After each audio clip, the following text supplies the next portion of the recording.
Hello दोस्तों, स्वागत है आपका डीएलएफ न्यूज में। आइए आज दिन भर की 25 बड़ी खबरों को जान लेते हैं। सबसे पहली खबर निकल के आ रही है, वक्फ संशोधन बिल को राष्ट्रपति की मंजूरी 3 अप्रैल को राज्यसभा से पास हुआ था।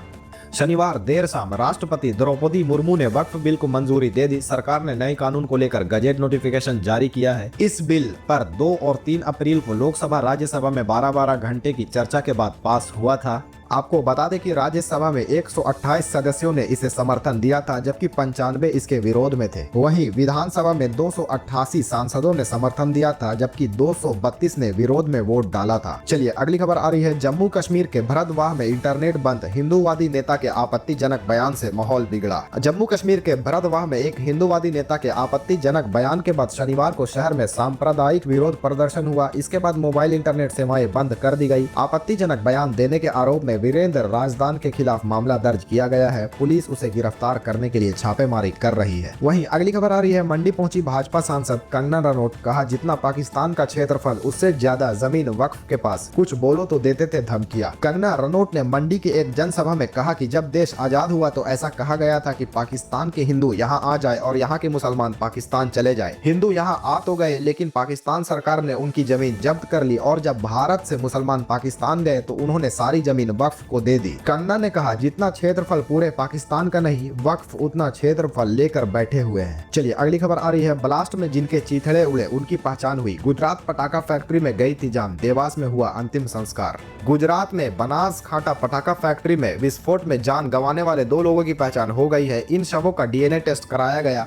शवों की पहचान लक्ष्मी और संजय के रूप में हुई है। लक्ष्मी ठेकेदार थी, वो ही ज्यादातर लोगों को लेकर गुजरात गई थी। चलिए अगली खबर आ रही है, पंजाब आईपीएल 2025 में पहला मैच हारी, राजस्थान ने 50 रनों से हराया। यशस्वी जायसवाल की 50, आर्चर के 3 विकेट। वहीं खबर आ रही है, विजयन बोले वक्फ के बाद आरएसएस के नजर पर है ईसाई। संघ के चर्च संपत्ति के आर्टिकल पर कहा ये अल्पसंख्यकों को मिटाना चाहते हैं। केरल के मुख्यमंत्री पिनाराई विजयन ने कहा कि वक्फ बिल अल्पसंख्यकों को खत्म करने के प्लान का हिस्सा है। उन्होंने आरएसएस के एक ऑर्गेनाइजर लेख जिसमें चर्च का जिक्र है उस पर चिंता जाहिर की है। उन्होंने कहा है कि ऑर्गेनाइजर के लेख से समझ जाना चाहिए कि वक्फ बिल पास होने के बाद आरएसएस कैथोलिक चर्च को निशाना बना रही है। चलिए अगली खबर आ रही है, बुक माई शो ने कुणाल कामरा का सारा कंटेंट किया रिमूव, आर्टिस्ट लिस्ट से भी हटाया। मुंबई पुलिस के तीसरे समन पर भी पेश नहीं हुए कॉमेडियन। दरअसल कुणाल कामरा ने अपने शो में महाराष्ट्र के डिप्टी सीएम एकनाथ शिंदे को गद्दार कहा था, जिसको लेकर यह पूरा मामला है। आपको बता दें कि कुणाल कामरा के खिलाफ मुंबई के खारे थाने में केस दर्ज हुई थी।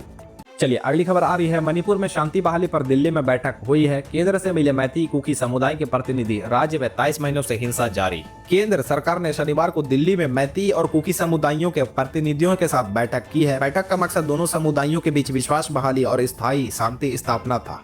मीडिया रिपोर्ट्स के मुताबिक बैठक में कानून व्यवस्था बनाए रखने और सामुदायिक मेल मिलाप की रणनीति पर चर्चा भी हुई है। वहीं खबर आ रही है, बेंगलुरु में पत्नी को चाकू मारकर सूटकेस में पैक किया। हरकतों से परेशान था पति, बोला गौरी हमेशा मेरे माता पिता और बहन को बुरा बोलती थी। बेंगलुरु में हुए गौरी मर्डर केस में नया एंगल सामने आया है। आरोपी पति राकेश खडेटकर ने पुलिस से कहा है कि पत्नी गौरी मेरे परिवार को भला बुरा बोलती थी, माता पिता और बहन की भी अपमान करती थी। दरअसल 26 मार्च को राकेश खडेटकर ने पत्नी गौरी को चाकू मार दिया था। इसके बाद उसको जिंदा ही सूटकेस में पैक करके घर के बाथरूम में छोड़ दिया था। चलिए अगली खबर आ रही है, अमित शाह बोले अगले चैत्र नवरात्रि तक लाल आतंक खत्म हो जाएगा। दंतेवाड़ा में कहा नक्सली सरेंडर करे, बस्तर पंडुम को अंतर्राष्ट्रीय पहचान दिलाएंगे। उन्होंने नक्सलियों से अपील की है कि वो सरेंडर करे। लोगों से कहा है कि नक्सलियों को सरेंडर कराकर गाँव को नक्सल मुक्त बनाए, हर गाँव को 1 करोड़ मिलेंगे। चलिए अगली खबर आ रही है, एलओसी पर घुसपैठिया मारा गया। जम्मू के आरएसपुरा सेक्टर में घुसने की कोशिश कर रहा था, बीएसएफ की चेतावनी के बाद भी नहीं रुका। सुरक्षा को देखते हुए जवानों ने उसे गोली मार दी, जिससे उसकी मौके पर ही मौत हो गई। चलिए अगली खबर आ रही है दोस्तों, वक्फ बिल समर्थन पर शाहनवाज हुसैन को मारने की धमकी। बीजेपी नेता बोले संपत्ति लूटने वालों की छूट खत्म, मैं डरता नहीं।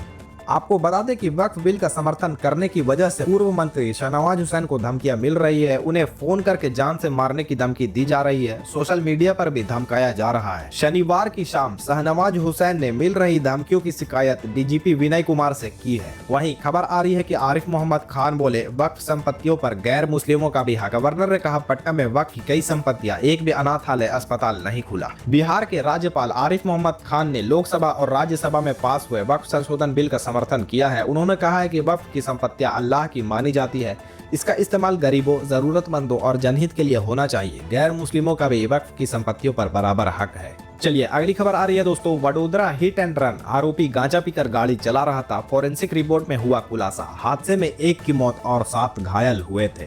गुजरात के वडोदरा में 13 मार्च को हुए हिट एंड रन केस में फोरेंसिक रिपोर्ट में नया खुलासा हुआ है। रिपोर्ट्स में सामने आया है कि आरोपी रक्षित चौरसिया हादसे के समय शराब के नहीं बल्कि गांजे के नशे में गाड़ी चला रहा था। पुलिस के मुताबिक रक्षित के साथ कार में मौजूद प्रांशु चौहान और सुरेश भरवाड़ की ब्लड रिपोर्ट में भी ड्रग्स की पुष्टि हुई है। चलिए अगली खबर आ रही है दोस्तों, वक्फ संशोधन बिल के खिलाफ आप विधायक की याचिका, कांग्रेस एमआईएम सांसद भी सुप्रीम कोर्ट पहुंचे। आपको बता दें कि वक्फ बिल के विरोध में विपक्ष और कई मुस्लिम संगठन सुप्रीम कोर्ट पहुंच गए हैं। शनिवार को आम आदमी पार्टी विधायक अमानतुल्लाह खान ने बिल के विरोध में सुप्रीम कोर्ट में याचिका लगाई है। इससे पहले शुक्रवार को सुप्रीम कोर्ट में 2 याचिका लगाई गई। बिहार के किशनगंज से कांग्रेस सांसद मोहम्मद जावेद और एमआईएम सांसद असदुद्दीन ओवैसी ने यह याचिका लगाई है। चलिए अगली खबर आ रही है, अमित शाह के बस्तर दौरे के बीच 86 नक्सलियों ने हथियार डाले, आत्मसमर्पण करने वालों में 20 महिलाएं। गृह मंत्री अमित शाह के बस्तर दौरे के बीच तेलंगाना में 86 नक्सलियों ने पुलिस के सामने आत्मसमर्पण कर दिया है। इनमें 66 पुरुष और 20 महिलाएं शामिल है। आत्मसमर्पण करने वालों को मुख्य धारा में लौटने के लिए तत्काल सहायता के रूप में 25,000 रुपए भी दिए गए हैं। वहीं खबर आ रही है कि भारतीय रेलवे के उत्तर रेलवे जोन ने वित्त वर्ष 2024-25 में कबाड़ बेचकर 781 करोड़ रुपए की ऐतिहासिक कमाई की है, जो भारतीय रेलवे के सभी जोनों व उत्पादन इकाइयों में सबसे अधिक है। आपको बता दें कि उत्तर रेलवे ने कबाड़ से आई इस रकम को यात्रियों को सुविधा व सुरक्षा के क्षेत्र में भी लगाने की तैयारी कर रही है। चलिए अगली खबर आ रही है, संकट के समय म्यांमार के लिए देवदूत बना भारत, क्वाड देशों के साथ मिलकर दी $20 मिलियन की मानवीय सहायता। 28 मार्च को म्यांमार में आए भूकंप के झटकों ने देश भर में तबाही मचा दी। 7.7 तीव्रता वाले इस भूकंप में 3,000 से ज्यादा लोगों की जान चली गई। इस आपदा की घड़ी में भारत म्यांमार के साथ खड़ा रहा है, जिसके बाद अब भारत के अलावा क्वाड देशों ने भी म्यांमार के इस संकट की घड़ी में एकजुटता दिखाई है, साथ ही $20 मिलियन की मानवीय सहायता भेजी है। चलिए अगली खबर आ रही है दोस्तों, पीएम मोदी को मिला श्रीलंका का सर्वोच्च सम्मान, दोनों देशों के बीच डिफेंस समेत कई डील्स पर लगी मोहर। श्रीलंका ने पीएम मोदी को श्रीलंका मित्र विभूषण पुरस्कार से सम्मानित किया है। इस पर पीएम मोदी ने कहा है कि यह मेरे लिए नहीं बल्कि 140 करोड़ भारतीयों के लिए सम्मान की बात है। यह श्रीलंका और भारत के लोगों के बीच ऐतिहासिक संबंध और गहरी मित्रता को दर्शाता है। चलिए अगली खबर आ रही है दोस्तों, राहुल प्रियंका से नाराज इंडियन मुस्लिम लीग, कांग्रेस सांसद के कदम को बताया काला धब्बा। भारतीय यूनियन मुस्लिम लीग ने प्रियंका गांधी की वक्फ संशोधन बिल पर लोकसभा में चर्चा के दौरान अनुपस्थिति पर असंतोष जताया है। समस्त केरल जमायतुल उलमा ने इसे काले धब्बे के रूप में आलोचना की है। चलिए अगली खबर आ रही है दोस्तों, अंतरिक्ष में इतिहास रचेंगे वायुसेना के group captain Shubhanshu Shukla, ax mission के तहत भरेंगे स्पेस की उड़ान। भारतीय अंतरिक्ष यात्री शुभांशु शुक्ला को मई 2025 में ऑक्सियम मिशन 4 के तहत अंतरराष्ट्रीय स्टेशन ISS भेजा जाएगा। वे राकेश शर्मा के बाद दूसरे भारतीय होंगे जो अंतरिक्ष यात्रा पर जाएंगे। आपको बता दें कि शुक्ला का चयन मिशन गगनयान के लिए भी किया गया है। चलिए अगली खबर आ रही है दोस्तों, हिंदुओं की रक्षा पर अपनी जिम्मेदारी निभाए बांग्लादेशी सरकार, पीएम मोदी ने मोहम्मद यूनुस को दी नसीहत। पीएम मोदी और बांग्लादेश के अंतरिम सरकार के मुखिया मोहम्मद यूनुस के बीच पहली द्विपक्षीय बैठक शुक्रवार को बैंकॉक में हुई। पीएम मोदी ने 2 टूक में कहा कि अल्पसंख्यकों पर हमले को रोकना बांग्लादेश सरकार की जिम्मेदारी है और उम्मीद जताई कि यूनुस सरकार इस जिम्मेदारी को निभाएगी। चलिए अगली खबर आ रही है दोस्तों, इस हफ्ते सोना महंगा हुआ, चांदी में गिरावट। सोना 1850 बढ़कर 91,014 पर पहुंचा, वहीं चांदी 7,982 गिरकर 92,910 किलो पर आई। वहीं खबर आ रही है कि मून राइड कंपनी ने दिल्ली में चल रहे स्टार्टअप महाकुंभ में 2 इलेक्ट्रॉनिक ट्रैक्टर पेश किए हैं। कंपनी का दावा है कि 8 घंटे में इन्हें फुल चार्ज किया जा सकता है। वहीं फास्ट चार्जिंग भी दी गई है, जिससे 45 मिनट में फुल चार्ज किया जा सकता है। फुल चार्ज में ट्रैक्टर 5 घंटे काम कर सकती है। चलिए दोस्तों, अब कल मिलते हैं ऐसे ही 25 बड़ी खबरों के साथ। तब तक आप हमारे इस वीडियो को लाइक करें और हमारे चैनल को सब्सक्राइब जरूर करें।